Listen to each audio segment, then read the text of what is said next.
All right, ladies and gentlemen, today we're going to be looking at this 2019 Lexus NX F Sport. And I really like this SUV. So apparently this competes with like the BMW X3 and probably the GLC that Mercedes has. And we'll take a look at that vehicle after this one, even though this is an F Sport, so it's a sportier trim. I was walking by this vehicle and I thought it was an RX, and it's not. And the reason I wanted to look at it is because Lexus, a lot of times, even though they're in the luxury market, to me, sometimes I don't feel like they compete with BMW and Mercedes and Audi, just because they're more traditional and their interiors are just kind of more plain. But as you can see with this vehicle, especially in this trim, it is blacked out. I mean, I know people would probably like larger rims on this vehicle, but I think these are perfect. They have a good amount of rubber, and it's just gonna have a good ride. They may not be the sportiest, but these are 18, so they're not like super small, but I feel like there's not a bad angle on this SUV. So here's the back, and you do have actual exhaust pipes back here. It does have a 2-liter turbocharged engine, so that's gonna come as no surprise. It makes 235 horsepower and 258 pound-feet of torque. And so I'm gonna trust a Lexus turbocharged engine. Like that's not gonna be a question mark. But I think this has good lines. I do kind of like that the GLC is a little bit more, it has a wider track in the back. It just looks a little bit more imposing to me. But this vehicle has a really good look. Honestly, the grille thing has kind of worn on me. They've changed the style and tweaked it a little bit. I love the silver accenting here. I do wish that this turn signal indicator would be, you know, kind of go the full length, but that's okay. We'll start in the back. So I suspect this has an automatic tailgate, and it does. And so you have a decent amount of room back here. So not a ton, not as much as you would have in a RAV4, honestly. I think this is probably a little bit smaller, but I like this cover here. So underneath the carpeting, you have a fix-a-flat kit, which comes as no surprise, and they're doing the first aid kit like other luxury manufacturers. So I'm a fan. I do like the wheel haunches. I do like that you have dark cladding here. It's not like a gray where it looks like a Subaru or anything like that. I like the tasteful use of chrome here. I love the shark fin there. And I love this spoiler that kind of jets out from the hatch. So that's pretty dope. So we'll take a look under the hood. So I love the traditional placement of the hood latch. I feel like sometimes BMW tries to hide that for whatever reason. So anyway, we do have struts here to hold up the hood. What you'll notice on some other vehicles like Audi, and I know Audi, they'll have one strut on one side, but I like the dual strut situation. Here's your 2-liter turbo. You're not obviously going to be working on this engine, but I love, and this is the reason why I popped the hood, that you have your battery right here. So easy to change. You have your air box right there. So not only do you have class and style and luxury, but you have some logical maintenance pieces that you can kind of take care of yourself. Your fluid reservoirs are pretty accessible. The oil dipstick is right there. So, and the engine's longitudinally mounted. I suspect this is going to be a front-wheel drive vehicle. Just stuff like this, like I feel like sometimes manufacturers are almost passive-aggressive. It's like, you're not going to get around our dealership, so we're going to shove the battery way back here. Or, you know, on some vehicles, they have no choice but to put it under the back seat. But I'm glad to see the Toyota quality and intentionality in making things not more complicated than they need to be is built into this vehicle. And so that hood is probably going to be aluminum. It feels pretty light. You have your Lexus badge here. I'm not mad at it. I like that it's big and bold. You know, I like these lights here, so the DRLs are super dope. And if I have not pointed out, I do love the color of these wheels. They're not a gunmetal gray.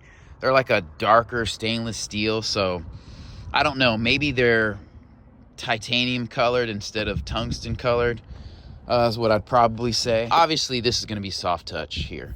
Soft touch, soft touch. I love the metallic trim here. That's dope. Very straightforward. They're not doing too much. You do have your memory seats in here. Unlike Mercedes, they do put the controls on the seats. That's probably like a cost control thing. And honestly, when you're stepping up from, you know, the Escape or whatever you drive to the luxury class, there is some figuring out on some things. So I'm kind of glad to see that. It's no big deal. I like the Lexus kick plate here. It does not appear to light up, but that's okay. Stepping inside, like step up height is not super, it's not a thing. I am over 6 feet, so maybe it might be if you're like 5'5", but I love these metal plates here on the pedals. That's super dope. You have your blind spot monitoring here, your hatch opening here. You have a heated steering wheel, auto headlights.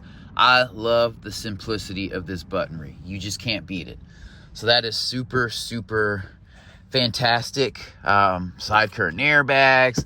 This is soft touch. You can tell this is a luxury vehicle because you have leather over this dashboard here, and you see the stitching from that. I love this faux carbon fiber inlay. I like the design of the dash overall, and I like that it doesn't kind of bow out and intrude in such a small vehicle. You have heated and ventilated seats. Your climate control is easy to operate. You might say this looks a little bit dated. I'm not the biggest fan of the touchpad. The wheel might be a little less, make you feel less like you're operating a computer, but that's up to personal preference. You have an electronic e-brake here. You have drive modes here. Everything is super straightforward. I probably wish the screen was a little taller, you know, maybe an inch taller, but that'll work. You know, it's in a great position. It's not obstructed like you see in some Mazda vehicles. And I think even some Toyota vehicles where it's recessed and like, I don't know, bottom 10th of the screen is kind of obstructed. You know, you do have a mix of analog and digital gauges in here. You have paddle shifters. I think these are unnecessary, but I will say this is a very, very ergonomic steering wheel. I kind of wish it was flat bottom, but I really don't miss it like I do in other vehicles. You have your cruise control here, lane departure warning. You probably have radar cruise control in this thing, which is super dope. Bluetooth is over here. You can scroll through your menus and stuff here. So overall, just excellence on the part of Lexus. Like, you have stitching here. I like the black carpeting. It says F Sport NX here. I mean, the carpeting doesn't feel super plush, but this is kind of like an entry level for them. But it's great to see, and I'm not surprised, but Toyota did not skimp on this like smaller model. So this is probably the smallest, cheapest vehicle in their lineup, unless they have a small car, which I do not believe they do. This dash looks very, very good. I like how the stitching meets here. That's dope. The vents are very well executed. This is going to be more solid and sturdy than knobs, so love that. You still have a CD player. This is a 2019, but, you know, you do have a little space here and a little mirror here. That's cool if you weren't aware of that, but it just fits so well together. The fit and finish and ergonomics of this vehicle are just hands down the best. I mean, and honestly, that is what I love about Lexus vehicles. The only question sometimes is the interior gonna look like super dated or overly traditional? And then you won't even want the vehicle. I love these seats. You have a good mixture of bolstering and support. The leather's not super hard. They are sporty. I do feel nestled, but they're comfortable. They're not American luxury plush, but I wouldn't trade them out. I love the perforations in the leather. I love this stitching through here. You know, if you told me I was sitting in a BMW, I might believe you. You have a sunroof up here. I like that. You have LED lighting in here. You have an LED light bulb here, which is great, but it's a soft light. So you have LED lighting right there. I think it's like capacitive. Yeah, you just touch it. That is amazing. I love that. And I love the fact that they put a clear lens here. That is super dope. And it fades in and fades out. Look at that. Oh, come on now. Excellent placement of the cup holders. Very, very well done by Lexus. We'll go ahead and hop in the back seat now. And I forgot to mention, you do have 3 memory settings here, so that's awesome. I would probably buy this, like if I had, you know, a family of 3, this would be a good SUV. Or if I was a single guy, a single woman, or if I was a couple with no kids. I mean, you can have a family of 4, but, you know, it is a little smaller. But stepping back here, I mean, I could sit back here. I love the design of these seats. They don't do the traditional hard backing like you see in some luxury vehicles, but you get mat pockets on both sides, decent sized vents here. There's no charge ports here. I don't really care about that. Looking at the door, so you do have a tweeter here and a mid-range here. And this is all soft touch. I love the stitching here. Super dope. You got the metallic trim around the door handle, and the door closes very solidly. And then you have nice, good lighting back here. It's white, but it's softer, so you know you can see things more clearly, but it's not so harsh on your eyes at night. I love that. Visibility is not going to be great back here, honestly, but that's why you have a backup camera. All in all, I mean, this is a very, very good vehicle. There's not much bolstering in these back seats, but they're comfortable, and you don't need a ton of bolstering. This is the center armrest. You have cup holders here. I love that design. This is just a very, very well executed vehicle. So the last thing I'll point out is the clock up front. I think that's a tasteful touch. You know, a touch of class that Lexus added. So we'll look at this GLC. So here's a sneak peek at the interior. Now I will say, Mercedes is hard to touch on interiors. And I don't know, I might be changing my mind already. Now this is a 2021 vehicle. I don't think it looks as fresh up front. I think it kind of looks older, but I love the stance. It's imposing. It's not like small toy luxury vehicle. So I really like that. Very, very good looking vehicle, aggressive vehicle. The bumper is cut off in the front, so approach angles are not bad, which you're not going to be taking this off-road, but if you have that uncle or friend with the driveway where the concrete comes like a foot up once you pull off the road, that'll help you out with that. This one too does not have the largest wheels, and this again is a flat paint color. Well, no, it's metallic, but I'd like more flakes. This looks nice and tasteful. It doesn't blend in as well as a Lexus, so I will say that. These are traditional Mercedes wheels, and this vehicle is rocking 18s as well. So I love how, you know, it kind of, that center cap kind of glistens in the sun. That's dope. But I mean, I don't think there's a bad angle on this vehicle. So I'll walk around the back again. It's all in personal taste. I like the back is kind of flat and wider. It does have a more traditional, less edgy look, but I mean, this is no doubt a luxury vehicle. So, you know, sometimes people try to throw shade on smaller vehicles. Oh, those are for girls. Nah, you can drive this. You know, if you don't feel like maneuvering a boat, or if you work downtown somewhere, going in and out of parking garages, those are fake exhaust. That's a little disappointing. All right, so while we're looking at the fake exhaust again, I will go over this vehicle's kind of layout. So it's a rear wheel drive vehicle, 9-speed automatic transmission, 2-liter inline turbo, 4-cylinder with 255 horsepower and 273 pound-feet of torque. So those are good numbers. I like that it's rear wheel drive. I'm actually gonna say I prefer the rear wheel drive on this vehicle.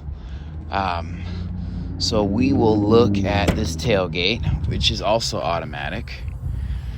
And it's a little bit wider in here. So I feel like there's a bit more room in here. We'll take a look under here. You have storage in here, which I love. Again, this is a 2021, so it is going to be a little bit more fresh on the inside, in my opinion. This is a more traditional system where it hooks back here. I like that. Like Mercedes does SUVs very, very well. We'll go ahead and put that down. The motors are quieter on the Mercedes for sure. I feel like Toyota motors are a little crunchy even if they do last. These doors feel nice and thick. The glass is super thick on this vehicle. Let me check that against the Lexus. So, yeah, the glass feels a little bit more solid. The door is probably just as solid, but the glass on the Mercedes just is, you know, another level. This, I like the door. I don't like the use of these colors. I would prefer like a gray faux wood inlay. But, I mean, this is nice. This is painted plastic. You have your traditional Mercedes door handle here. But just looking inside the cabin, I mean, this is definitely a luxury vehicle.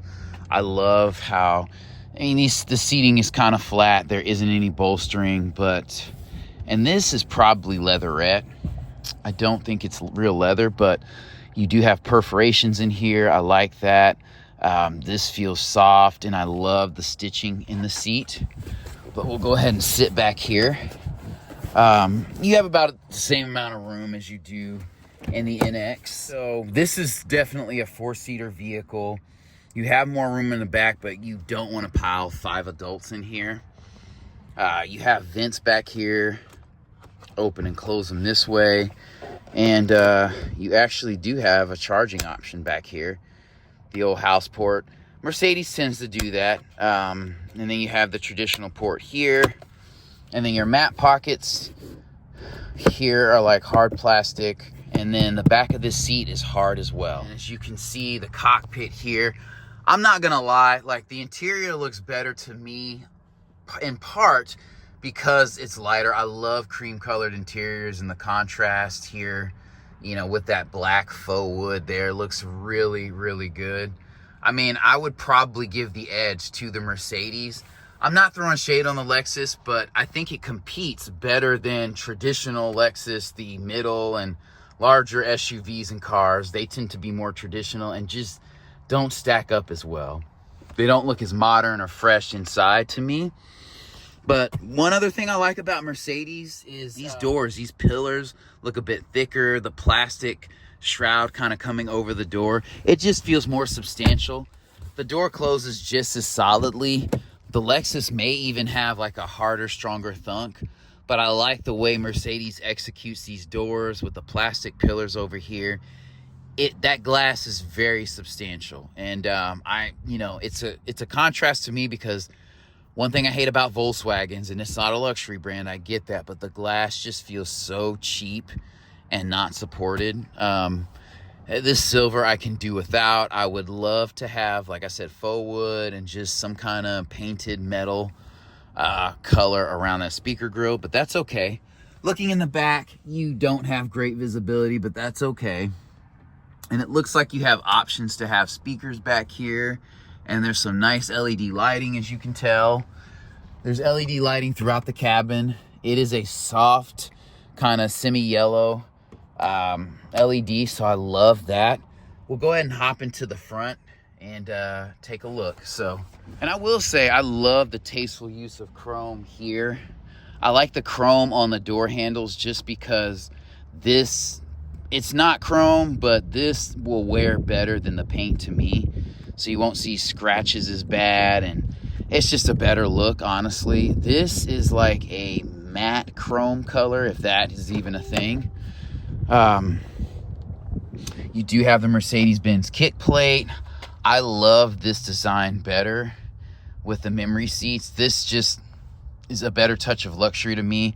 Honestly, I do like that this is brushed, but I wish it was like a kind of a graphite or tungsten colored brushed inlay here, but that's okay. You have your door handles here, your switches here, unlock is there. This is a luxurious vehicle. I like that you have multiple cup places for the cup holder in here. Stepping inside, like the step up is not bad at all. Stepping into this vehicle, you have a more traditional knob for your headlights, and this is for the fog lights, and that's your parking brake right there. That's a much more natural placement. Again, you have these knobs here. I just don't feel like these are as robust, but this is typical Mercedes. The steering wheel feels great. This display looks better in this vehicle, but again, it's a 2021. You do have a capacitive thing here. This is pretty straightforward, honestly. This is your cruise control. This is home. You can navigate the menus here. This is your phone. This is Bluetooth. Honestly, I like this stock here. I don't like this stock, but I like what it does. So having the drive position stock over here frees up this area, and this just looks clean and classy. So that is something that's well executed, very well. I'm not mad at the touchpad here because, you know, a lot of things have good buttonry. So we'll click start system. I don't like, though, that the radio does not have hard buttons. That kind of annoys me. I mean, you can scroll up the volume here.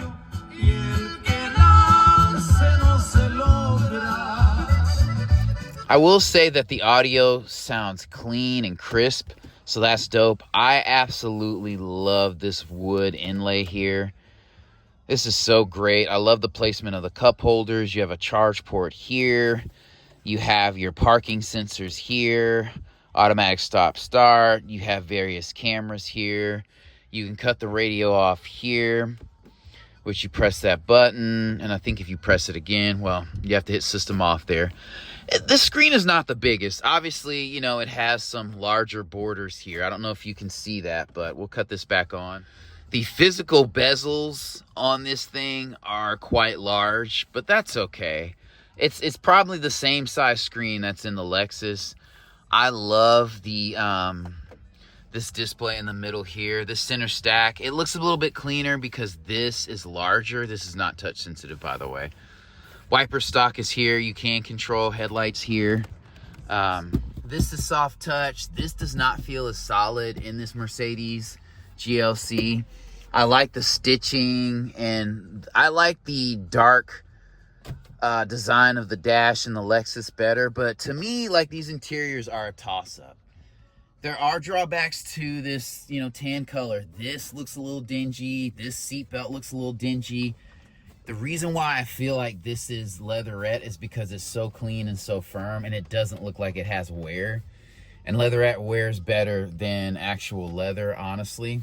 And European manufacturers adopted it a bit earlier. You do not have a sunroof, but, you know, that's going to be an optional thing. But all in all, this interior looks really, really good. And it's just one of those things you pick by personal preference. If you put a gun to my head and said you had to buy one of these vehicles, I don't know. Right now, I'm kind of leaning towards the Mercedes, honestly. I think in time, it will age a little bit better than the Lexus, but I don't think you can go wrong with either one of these vehicles. I mean, this one does have navigation. I love the design of this here. You have 3 vents here, which is super dope. That adds a touch of class to me when they put the 3 in here. It just gives it that extra oomph that you don't see in other vehicles. But again, you kind of lose out with the quality of the dash. You know, you have LED lighting here, which is dope. Cannot complain about that.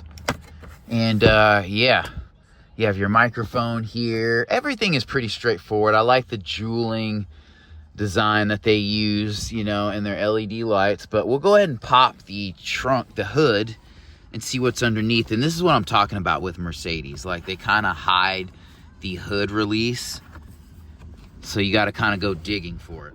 All right, and you do have hydraulic lifts for this hood too. This hood is a little bit longer. So this vehicle is a bit larger, you know, exterior wise than the Lexus, and this is a traditional Mercedes layout. So it doesn't really have any practical.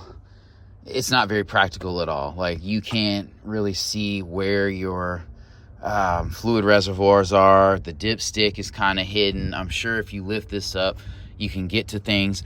And so this is where the Mercedes has a drawback. You're not going to really be doing too much under the hood, but I come from a non-luxury background, and so it'll take some getting used to. But I mean, I think at a point you just spend the money and get the vehicle serviced, and they tell you what's wrong.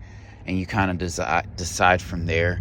Little things like Mercedes-Benz oil recommended on a Ford or Chevy, even a Buick, you know, some other vehicles, it's going to tell you the oil type here. Little things like that is what I was talking about with the passive aggressive kind of nature of this. It's like you're not breaking up with the dealer.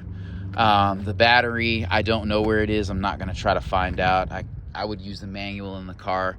I changed that myself. You do have a fluid reservoir back here, but that is a little bit annoying. Like, I don't immediately know how to change the air filter. I'm sure it's probably buried in here, but it's just not an easy thing to get to. And that's how I had a Passat with a 2.5 liter 5-cylinder, and it was crazy how you had to take off a ton of plastic to get to it. But, you know, that's the name of the game. So it's kind of that pick your poison. Like, this looks a little bit classier to me. That one looks a bit more fresh. They both look equally as luxurious, but it's up to you to decide.